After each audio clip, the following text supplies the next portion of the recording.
Oh, good. We acknowledge the Nevada very County good campus friends with of them Sierra these College days as the in traditional Arizona. and unceded homelands of the Nishanan peoples. For countless generations, the Nishanan have carried out their responsibility as stewards of this place, originally known as Daspa. Sierra College commits to an ongoing relationship with the Nevada City Rancheria Nishanan tribe and their future generations, who are an integral part of the Sierra College community. Good morning. I'm Judy East, and I'm chair of the Nevada County Council of Sierra College Foundation, who are your hosts today. We are very pleased to bring the forum. We've been doing this now since August, and we're pleased to have people come on campus and see what a wonderful campus we have. The foundation here is responsible for spending $20,000 on students and programs each year. We have 5 Osher scholarships in perpetuity for Nevada County residents only. We support the graduation ceremonies. We have an emergency fund for students who might not be able to go to school because they don't have a tire or something like that. And so we have an emergency fund to help them so that they don't have to miss class. Because we need to raise that money, we are bringing back A Day for Women as our fundraiser on September 14th, 2024. We are also in the process of developing an alumni association, so if you've ever attended Sierra College and are interested, there's some information on the table. Also, we are taping these. We have at least 3 on our website, and that could be seen at www.sierracollege.edu/NCC. And Terry has asked me to send this around. This is a list. If you're not on the email list already, or if you know anybody who'd like to be on the email list, please fill this out and we'll let you know about our future forums. Thank you for coming, and if you've never been on campus, please take time to go up and see what a beautiful campus your tax monies have provided. Thanks, Judy. Good morning. I'm Terry McAteer. I'm the retired county superintendent of schools here, and I am the 3rd stringer for today, so just to let you know.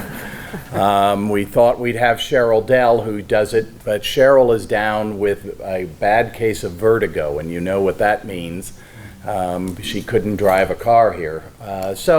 And Brian Hamilton is the pinch hitter, and Brian's up on a ski day with his family, so I'm here. So give me a little leeway on this today. So anyway, nice to have you here. I'd like to introduce you to Natalie Adona. Natalie's our Clerk-Recorder in this county, and it's 11 days till election. So Natalie, let's begin. I mean, first off, I can't help but recognize the Dean of Nevada County Elections, Bruce Bollinger, recently passed away. And so I gather you had the chance to meet Bruce and interact with Bruce, and you're doing something nice to honor Bruce these days. That's right. Thanks. Is this thing on? I don't think so. Oh my goodness. Already with the technology. That's what Doreen's here. Try that. Hello, can you hear me now? Yep. Oh, I can hear myself. Great. Well, yes, thank you so much for inviting me here and allowing me to share some thoughts about elections in the Clerk-Recorder's office. Yeah, I met Bruce when I was running for office back in 2022, and he was kind enough to give me a whole bunch of reading material. That would be would be a Bruce. And in part, a lot of his wisdom that he had about the office, about his experience starting at the state legislature and then coming to Nevada County. And I mean, he was, just so kind and so helpful. And I was really sad to hear about his passing last December. So one of the first things that I did was reach out to Charlotte, his wife, and ask her permission if we could name our research room, which is in our lobby, after Bruce. And she very graciously said yes. So we're going through that process now. That's a wonderful tribute. Thank you very much. So Natalie, tell us, how does someone get into elections? I mean, I can understand I'm a teacher, or you're a fireman, or you're a policeman, or whatever else. How do you get into elections? How did this enter into your career trajectory? This is a question that not only I, but a lot of people who are in elections get, and I mean, with very few exceptions, most of us got into it because we started out as temporary workers. So, poll workers, people who, sort of come on board for a few months to answer phones or, maybe deliver ballots to people. One of the gurus in my field, her name's Tammy Patrick, she started out after getting fired from a job where she was selling socks or something like that, and she ended up at the Maricopa County office just answering the phones. I started when I was a poll worker, when I was a student at UC Berkeley, and eventually got hired as a temp in the San Francisco office to train poll workers, and you either love it or you sort of move on. And something just clicked, and I'm like, okay, this is what I want to do. Great. So what we're going to do today is divide this sort of into 3 sections. And so the first section I'd like to talk about getting prepared for election. The good news for you, Natalie, is that there's not 500 people here in the audience, because if there were 500, we'd obviously be in Shasta County or something like that. Oh my So goodness. congratulations to you that you're not packing them in, that you're the most controversial person in the county. So congratulations on that. Well, there's always time. Okay. So the first part here is about planning and setting up. And so I gather, since it's 11 days till the election, you sort of look at elections in sort of, you're running 2 separate elections currently. So could you tell the public what you mean by that? Yeah, so we have an election calendar. So when I say it's E-11, this is a sort of common thing in the community to count down until election day. So we concurrently, in all technical respects, run 2 elections: the in-person election process and the vote-by-mail process. So in California, everyone gets a ballot in the mail. So that takes a lot of planning. It takes ongoing maintenance of the voter registration rolls. It requires us to send notifications to the voters if they haven't voted in a while, say, hey, do you still live at this address? Are you still registered? We're constantly getting data from the DMV because they do automatic registration. There are other agencies that are required to provide voter registration for every transaction. So we are getting data from all kinds of sources that are, for the most part, funneled in through the Secretary of State. And we have to make sure that all of those lists are as accurate as possible before we start working with our vendors on the mailing schedule. This is a big collaboration with the U.S. Postal Service, with the Secretary of State's office, and with all of our partners who help us produce mail. So that's sort of one end of it. The other end is the in-person voting element, which, if you've ever planned a big event like a wedding or sort of a big party, imagine that, but doing that same event in the case of Nevada County in 9 different places at virtually the same time to provide all kinds of services to voters wherever they decide to show up. So it is a really big operation. We've got to sort of secure these locations a year or more in advance. Voting takes place over a pretty big chunk of time. So you got to coordinate the venue. You've got to make sure you have all the supplies to get to the people. You have to test the equipment. You've got to make sure that you have a staff to actually run the election. I have many talents, but I cannot be everywhere all at once at every moment. So we have to train the people, make sure that all of the things are in place, not forget one thing. The public expects perfection, and so do we. So it is a labor of love that involves the entire community. So that's interesting. You bring up the Secretary of State. I'm interested in what's the relationship between you and the Secretary of State. Do they sort of tell you what ballots are going to look like, and you're going to and all the processes? So I'm interested in your relationship with the Secretary of State. Oh, well, it's definitely collaborative, and we like collaborating with the Secretary of State team. They obviously play an important role because they, host the voter registration database and, do other important work. But California is what is known as a bottom-up state. and in more than one respect. So most people think of bottom-up in elections administration as the flow of data information for voter registration. So we basically have the list for Nevada County, and we send that up to the state. They do something called synchronization. We make sure that we are as in sync with the statewide database as possible. But they don't tell us like what voting equipment to buy. All they do is certify a set of voting equipment and say you have your pick as to which vendor you can contract with. That's important because those vendors sort of are the basis for our ballot design, right? So if you look at a ballot in Placer County, which uses Dominion voting systems, they're going to have a voting target that is a circle that you have to fill in order to vote. We are Hart InterCivic. They produce a square that you have to vote on, and sort of the fonts look different, the instructions look different, how you modify each template looks different. So really the counties do have a lot of leeway in what the ballots look like and sort of how understandable and usable they are. But the Secretary of State's office is obviously doing candidate filing for offices like President and U.S. Senate, and some other offices that they statutorily have control over, but they're not going to tell us how to sort of do candidate filing for our local offices. We're pretty much in charge of that. So that's really, there's much more independence than you would probably think. You'd think that the Secretary of State would say, okay, we're all going to use this ballot type and this printer and everything else, but it's really left to the counties to make that decision. Yeah, and I think it's probably a practical matter for them. I mean, can you imagine doing election administration for all 58 counties? There are states that do it. Most states are top down, and they tell all of the counties, here's your ballot designs, and here's this and here's that. But we do things a little bit different in California. And now I understand also that this ballot, this presidential primary, is one of your most difficult elections to run.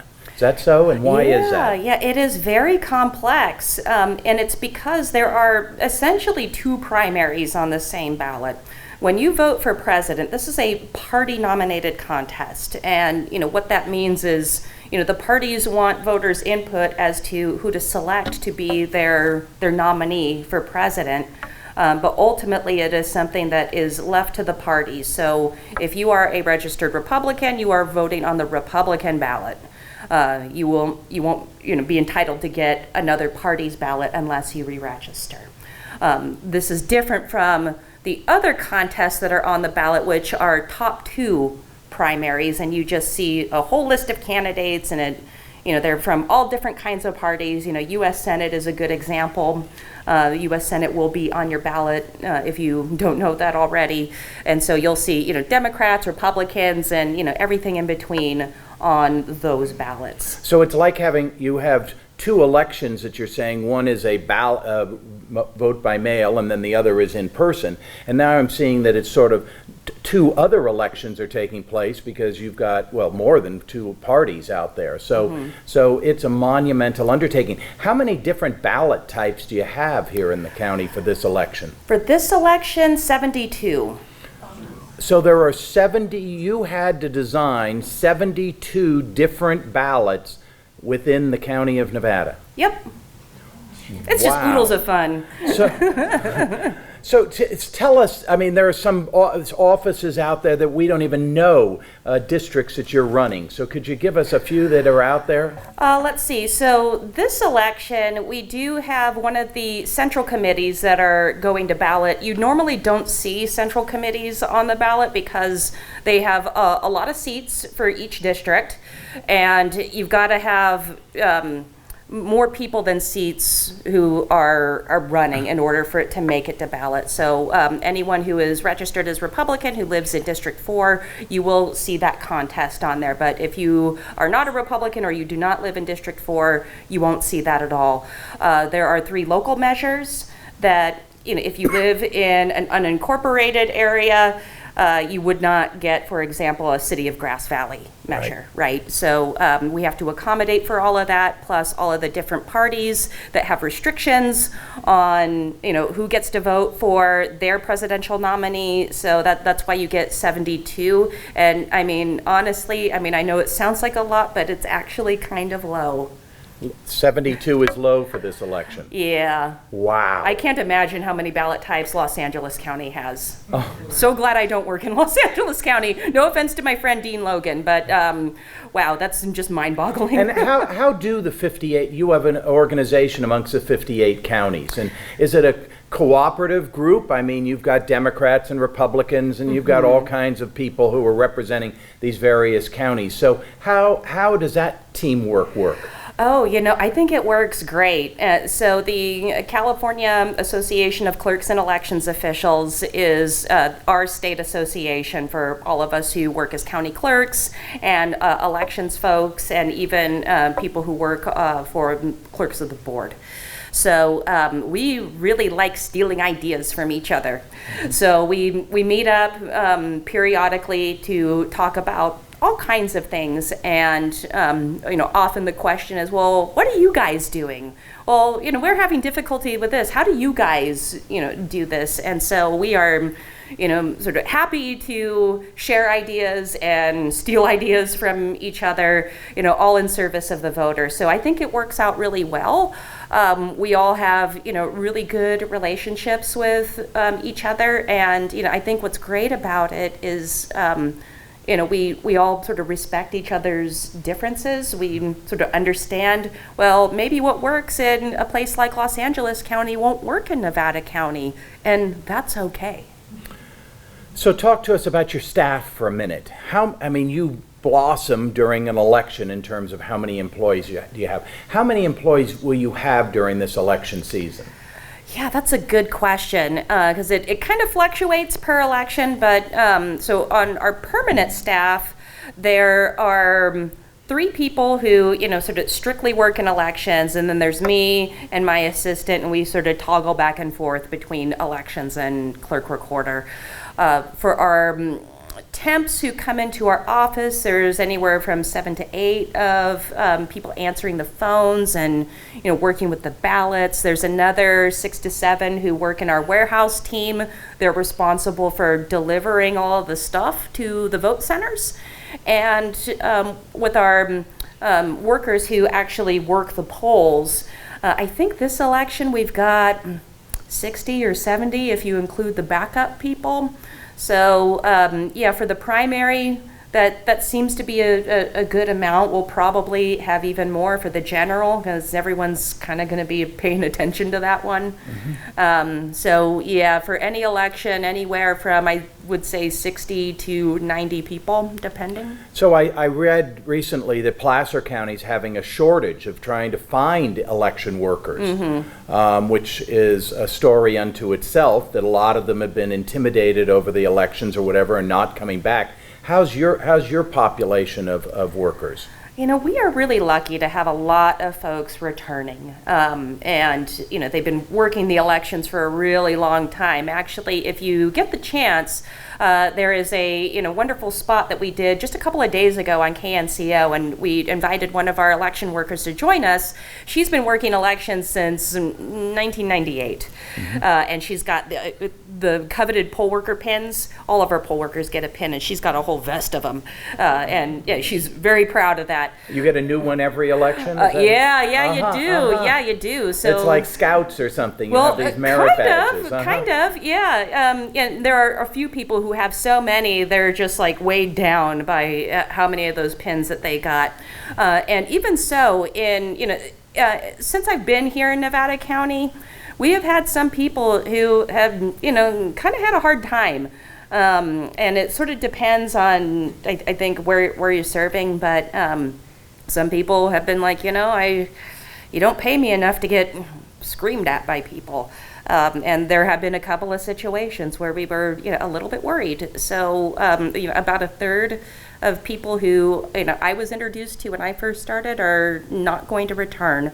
But we do have a, I think, good enough pool of people who will always return no matter what, that we can depend on. And there are always new people who, sort of step up and want to help. In Placer, they are having a particular issue over in Tahoe. And I think that part of it is because, some of those folks who might have worked are having a really great ski season right now. and so they sort of toggle back and forth between certain jobs. And, if they may have worked elections, they're not going to because people are enjoying the snow. So in all of our voting experience, voting has changed dramatically from being in person to now being by mail. What's the percentage that you see of in mail and voting in person these days? Yeah, out of all the people who choose to vote, we've got around between 90 and 95% of people who choose to deliver a ballot by mail or via a drop box, and the remainder vote in person. So I would say anywhere between, 4 and 8% will vote in person. And you're probably seeing that declining as time has gone on. Well, when Greg Diaz, my predecessor, decided to go to the Voters' Choice Act, which, sort of requires... We were one of the first, weren't we? Well, yeah, we were one of the first. And, one of the reasons he did that was because he already saw that Nevada County had a permanent vote-by-mail list of 80% of the voting population. Mm-hmm. So it, just sort of made sense to bring the remaining 20% in because, even if you don't want to vote by mail, we still have the in-person option. So, really you have all of these choices. You don't have to skip out on voting in person just because you get a mail ballot in. And now we have, specific authorization, from the state to allow people who get that ballot in the mail to actually scan that in person if they would like. You just have to check in like a regular voter. And if you've already voted that vote by mail ballot, and you let us know that that's what you want to do, you can scan it in there, no problem. So let's talk about the actual day of voting a little bit more, this 11-day period here. Talk to me about signatures, because I have to sign my ballot and send it in. Is there somebody actually checking my signature to see if it looks sort of the same? Yep. Everyone that comes in? Yep. And people's signatures change over the years. So how does that happen? Yeah. No one's, I always insist that no one's signature looks exactly the same every time, unless you were my grandmother somehow who learned the Palmer method. Yeah, I know. She magically just makes it all look the same. I don't know how she does it. But so we have a couple of layers of signature verification. So if you're voting by mail, we have a machine that helps us to, sort of very quickly go through signatures that, if they meet certain, the sort of points with the machine, it's going to be verified. And, we've taken a look. It does a pretty good job of doing that, but about 50% require a manual review. And that is basically 2 people looking at every signature. So 2 people are doing this process. Yeah. Right now, obviously, because the mail's coming in, and you're processing ballots starting right now. Oh, yeah. We're in the midst of processing ballots now. So, and because people's signatures do change a little bit, the machine is like, a human needs to review this. So we'll go in and, do our review. Most of those signatures go through. If we have a mismatch, we will inform the voter that there was a mismatch and give them time to cure that defect.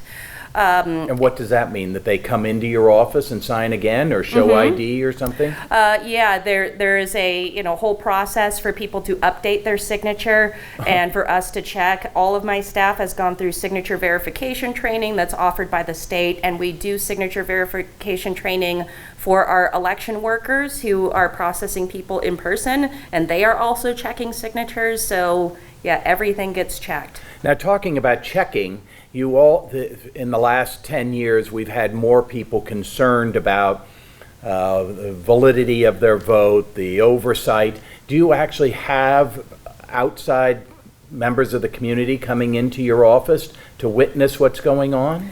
Yeah, absolutely. And anyone is free to come in and see our operation. In fact, we're going to be open this weekend through Election Day, so you can come in anytime that we're open. You can see the process. If you would like to see, how we open the polls, that's available to people. How we shut down the polls, that's also available to people. We'll explain any part of the process for folks. And in fact, in 2020, our grand jury did a report on the integrity of the elections in Nevada County and gave us a sort of really good review and said that they were very confident in what that we were doing. So do you have, is there regular people that you see every day and say, "Hi, Bob," and he's standing there looking at the, I don't know how, I'm not planning on going in, but give us an idea, Are there are specific people that are there every day?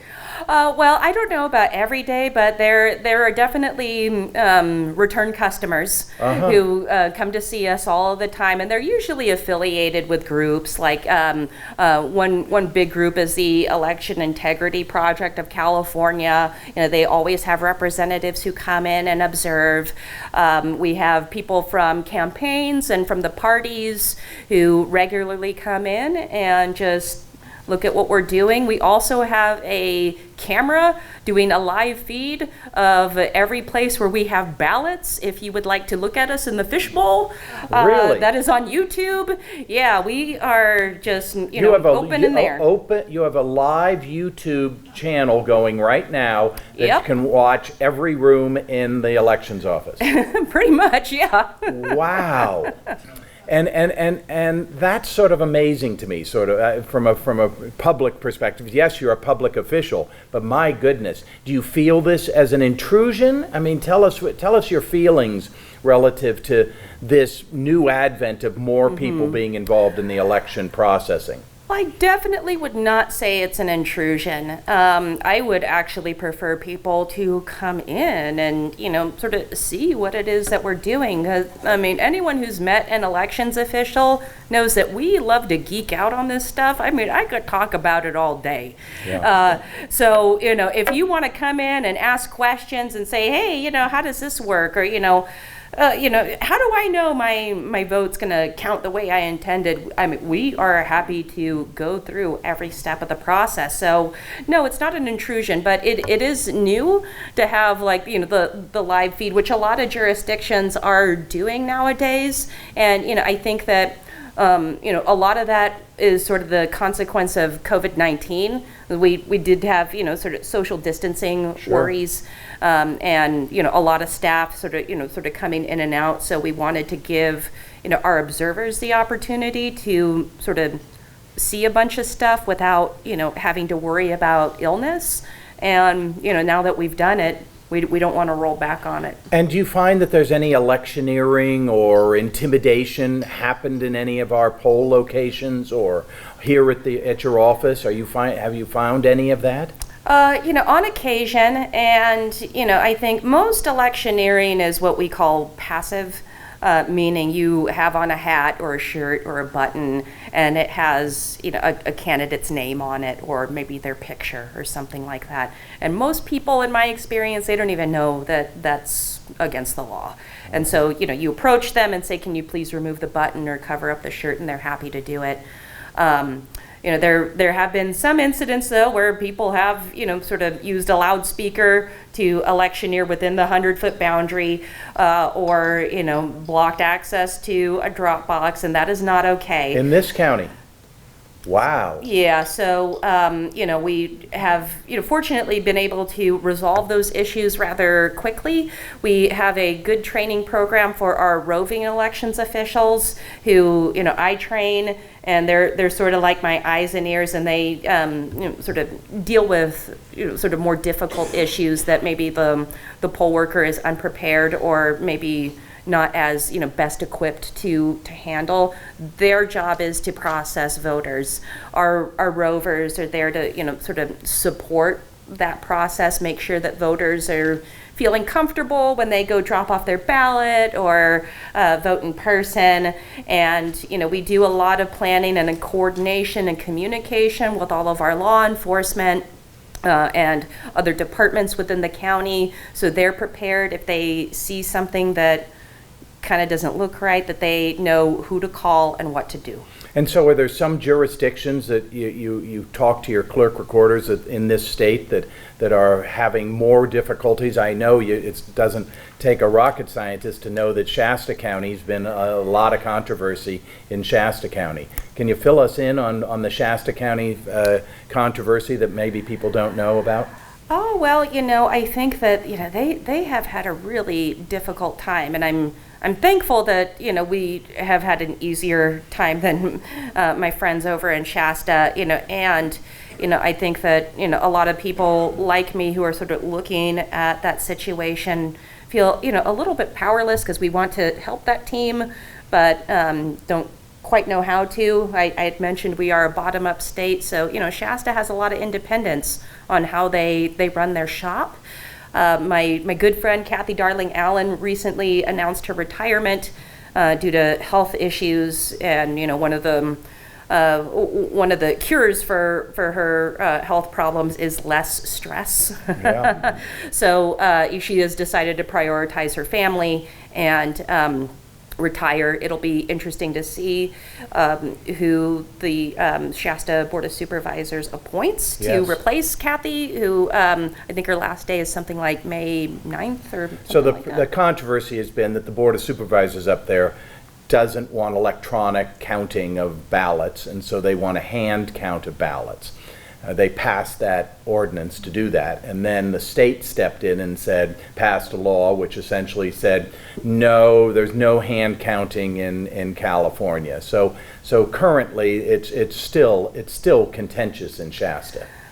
Yeah. Yeah. It will be really interesting to see how they move forward with the November election. And, I know everyone on their team. They know that they can, sort of call me, talk to me if they, want someone to tell them to flip a table.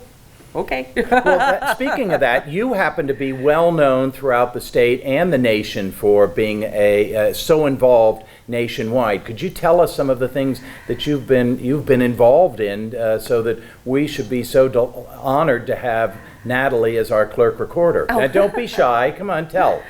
Okay. So I'm on a number of advisory boards and groups. So within my state association, I'm on our board of directors. I also participate in a campaign called the Faces of Democracy. This is with a group called Issue One, which is based in Washington, D.C., and their mission is to try to get people to understand, that we are human beings, not bureaucratic automatons, but we actually have feelings, and when you yell at us, it kind of hurts. I'm on an advisory board for elections with the Bipartisan Policy Center, as well as the Election Official Legal Defense Network. I'm on the Journal for Election Administration, Research and Practice. We're actually sort of getting together with the Election Center to create decision trees for a code of ethics that was just released and that I had written about. Yes, and your editorial in today's paper was delightful. Thank you. I'm so glad to hear that. I think it is important to know that, we actually do have professional standards, and they're all centered around following the law and making sure that voters have equitable and fair treatment. Oh, thank you. So, speaking of that, knowing that a lot of people have some angst, you've had some angst here, obviously, in the 2 years that you've been in the job. How are you doing in a stress level in a very high-profile position? How's it going for you? Oh, so far so good. Most days it's just like water off a duck. You just gotta sort of accept, as hard as it is sometimes, that not everyone is going to love you. that's okay. It has no bearing on the level of service that I and my staff provide to people. But, we also respond to kindness. So, it's always nice. And, what doesn't get reported a whole lot are the folks who come to us and say, hey, you guys did a really good job. And, I felt like this was easy and a pleasant experience. Actually, one of our recorders had forwarded me an email from somebody who said just that. I think you guys have excellent service here. Well, this group here is glad to show you some love, okay? Oh, Just to let thank you.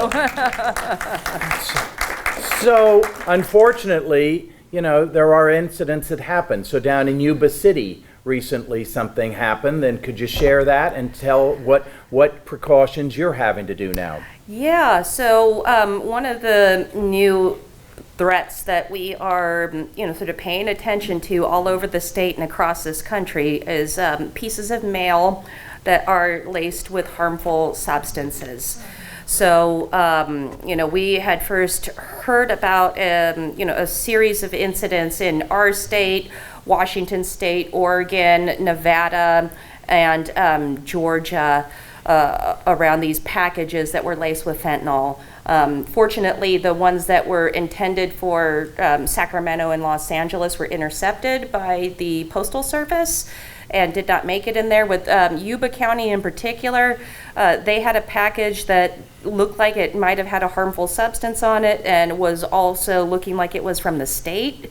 So it was, very surprising to them. Fortunately, on a second test, the package did not test positive, so that is good.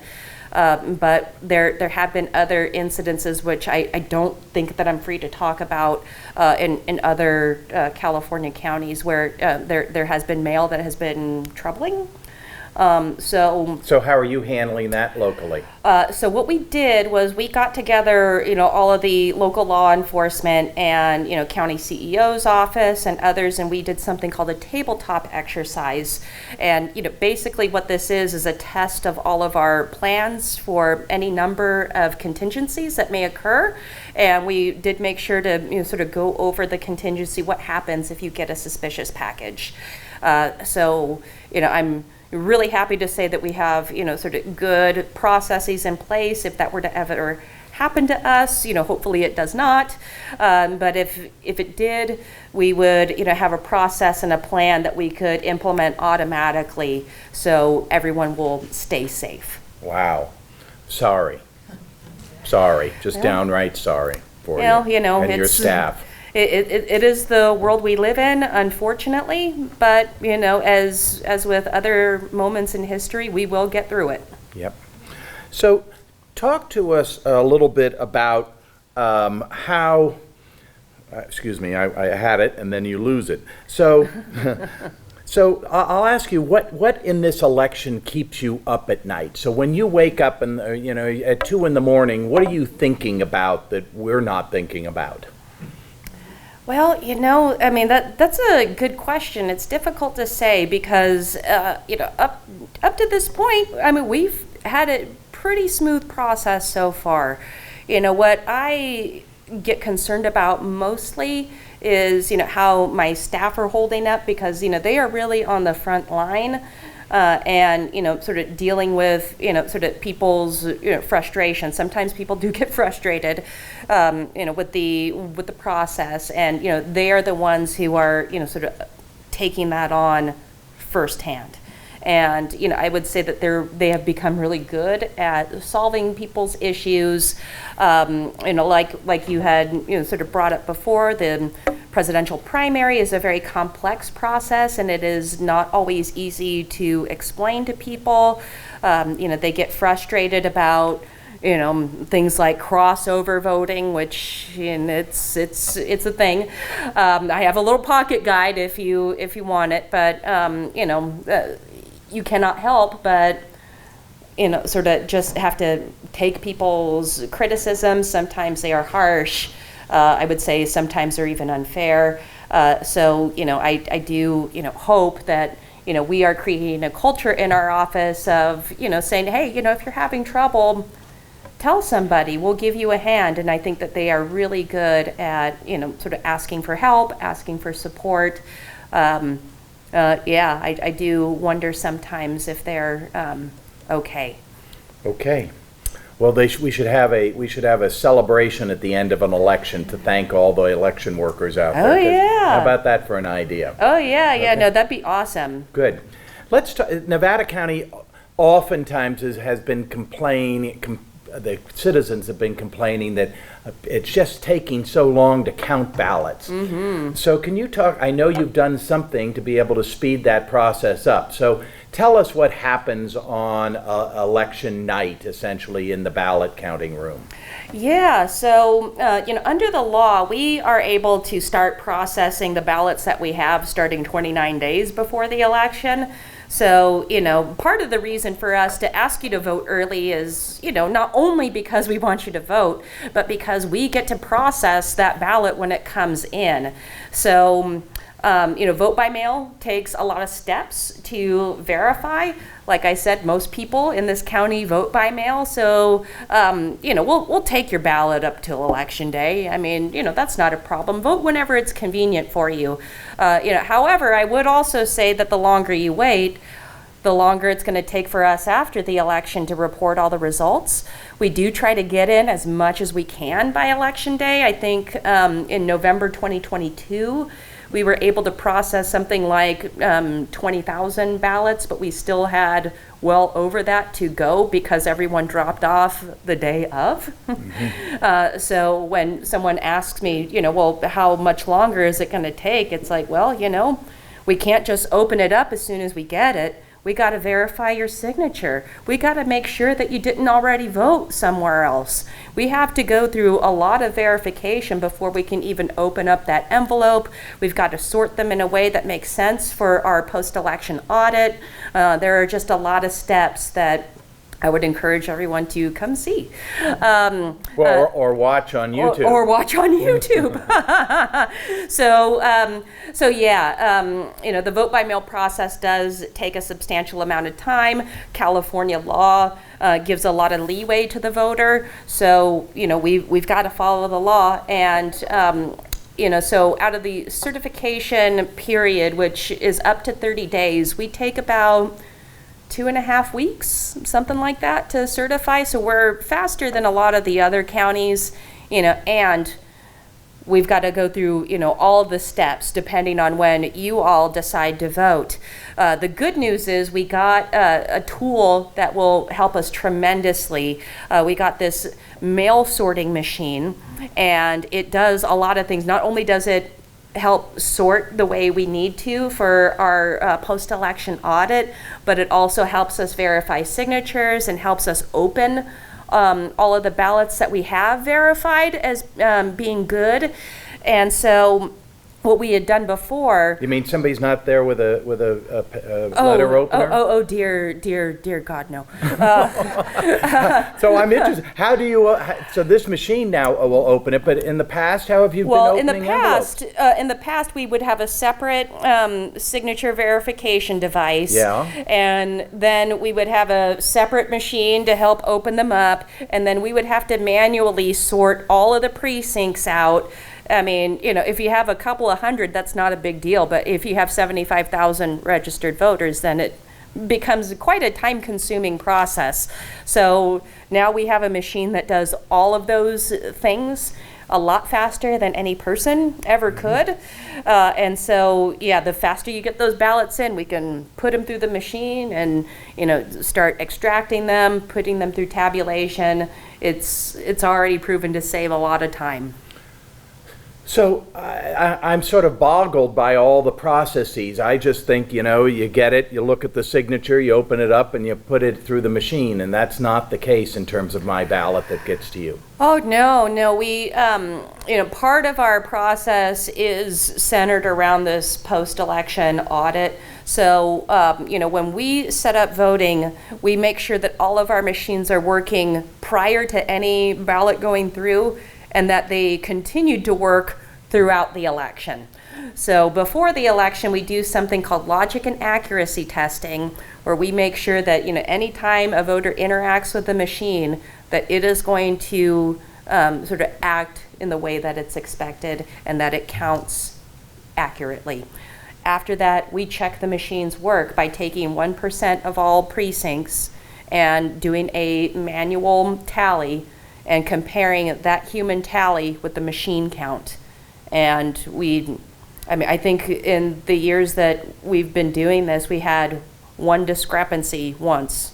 So you have absolutely no concern about the electronic voting machines and their accuracy? Oh, no, because we do rigorous testing with them every single election. Okay, great. So Natalie, so now the machine has counted my ballot, and what happens after that process? Where do all these ballots go at the end? I mean, do you save these things? We do. We have a document retention schedule. So any ballot that has a federal contest on it, we must retain. Yeah, we're going to get you the water. Oh, thanks. We have to retain those ballots for 22 months before we can go ahead and destroy them. If they've only got state or local contests on them, we have to retain them for 6 months. And so the state and local one is a state rule, but the 22-month is a federal rule, and it gives anyone who has evidence of sort of any wrongdoing with the ballot time to bring a challenge to court. But once that time has elapsed, as a practical matter, need to make room in our storage facility, and I think as a matter of policy, elections must come to an end at some point. At some point, yes, that would be a good thing. And the federal government has decided 22 months is when we have to accept that the election is what it is. Yes. So many people are saying this November election is one of the biggest, whatever that means, biggest or most controversial ever in the history of this country. Are there special things that you're thinking of putting in place to ensure that that it's a smooth operation here come November? Yeah, I would imagine that we will get feedback on our current processes. We always get feedback from the public, and we take some of their best ideas and sort of try to implement them. So I would hope that we are just sort of continuing to evolve and continuing to iterate and learning from what we had done in the past and trying to make it better. There's always room to make stuff better, but we can only sort of plan for what we can control. One of the things about the November 2024 election, a lot of the dialogue is around things we cannot control. I don't know when stuff's going to go to trial. I don't know what the sort of political rhetoric is going to be, sort of around those, sort of high salience events. People do have a tendency to surprise us. So, we have a lot of contingency plans in place, and we just can't control the world, right? We're just going to have to roll with it like we do every single time. Take a drink of water. Thank you. Sure. So, Natalie, that you recently had a judgment against the county on a lawsuit, and so I thought maybe I'd give you the opportunity to talk about what that was about and the disposition of it. Okay, sure. Yeah, we had a something called a PRA writ. So it basically there was a requester who wanted documents, and we were actually unclear in our office whether we could produce those documents under the Public Records Act. We got advice from the Secretary of State, and they were like, no, there's an election security problem. And so, we sort of took their advice, and the requester decided to take us to court, which ultimately I think was a good idea, because if there isn't a law and, we don't have, sort of anything to sort of guide us in future decisions, then we kind of needed the court to help us decide. And so the court sort of split it in half, where the judge said, okay, well, produce the documents, but redact any of the things that create issues. So you don't want something in the world that would help somebody get unauthorized access, right? And that's the sort of level of concern that we were talking about. So, I think that, at the end of the day, it doesn't really matter whether I love a court decision or not. What matters is that we follow the law, and we are happy to follow the law. So that's over and done with at this point? Well, yeah. That case, That case. it took a long time. It took longer than expected.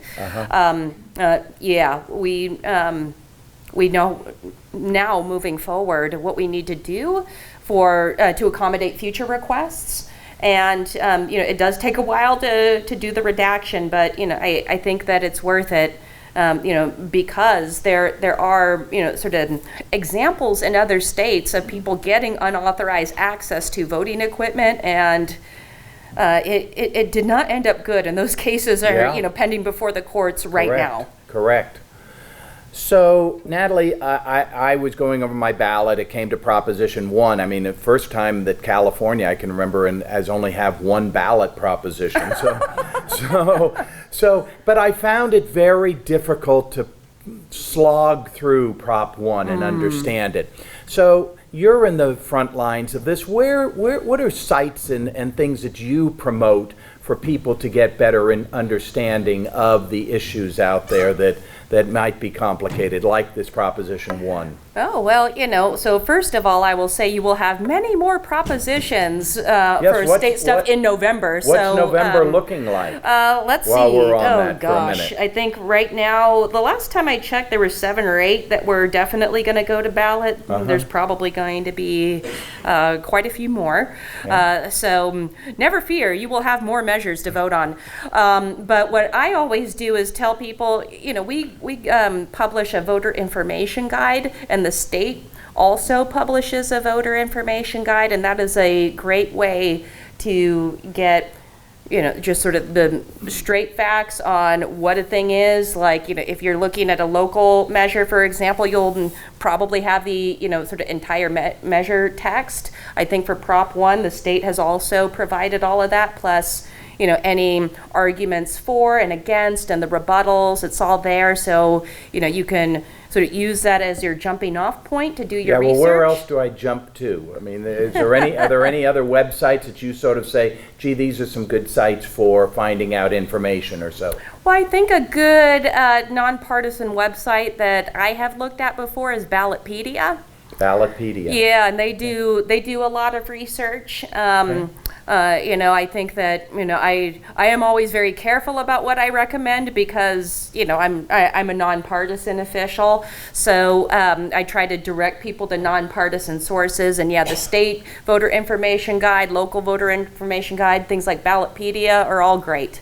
Good.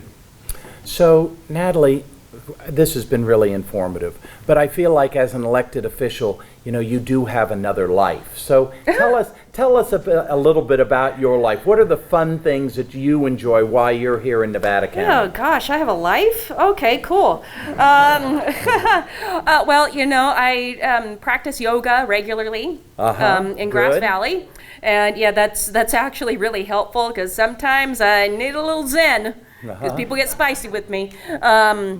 I've also, joined a running group, and, they've been really supportive. I have a number of, athletic-based injuries, and they're like really encouraging me to, so keep going, you're a runner and a yoga enthusiast. Oh, yeah. Anything else that what makes your life fun in Nevada County?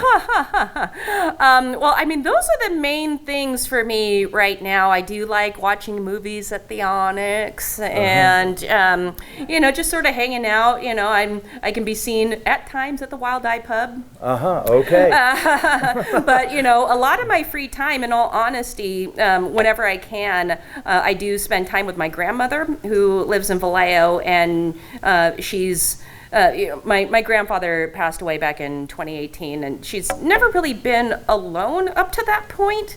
So, I try to make sure to visit her often.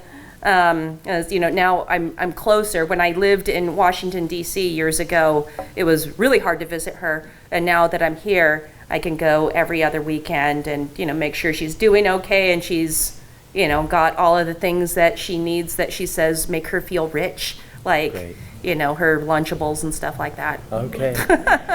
Well, Natalie, it's been a delight to share this hour with you. Before we all clap and honor you, and I know you have to run up to Truckee. Do you have issues in Truckee or so? Oh, no, we're setting up for in-person voting. So, I've got a fairly new warehouse team, and they could use a little assistance. So I I'm gonna head remember up the there. days of trying in November, hoping it didn't snow, that you could get the ballots over from Truckee to Grass Valley. How are they? To Nevada City? How are they transported now? Or Okay, so here's a quick story. So in November 2022, we had a bunch of snow the day before and the day of the election. And so the day before, I went up to Truckee to go get the early voting results, and I went with another staff member, and we had enlisted the help of the local sheriff. Because we thought, well, if there's a problem with Donner Pass, they'll for sure let us through. So we go there and we pick up the results, and the weather starts getting really bad once we're on our way back, like almost whiteout conditions. And I'm like, okay, so I've got this, young deputy and one of my young staff members in the front, and I'm in the back in this cage with all of these results, because all these deputy cars, you can't get out unless they let you out. And I'm like, okay, don't crash. I really don't want to crash because I'll be kind of stuck in here. But fortunately, we got through safely, and we also now have a contingency plan if the pass is not available to us. So I'll tell you all that next month we're having people from Caltrans and County Transportation discuss what the plans are for Highway 49. Many of you have been driven up and down the road and seen a lot of surveying and all going on 49. So we've decided, let's look at where we're going on Highway 49. What's the plan for Highway 49 over the next decade and all? So anyway, Natalie, it's been delightful having you. Thank you ever so much for the time. Thank you. Appreciate it. Not at all. Thank you all for coming. Thank you. Yeah, thanks very much. You're very welcome. You were superb. Oh, Superb. oh, thanks.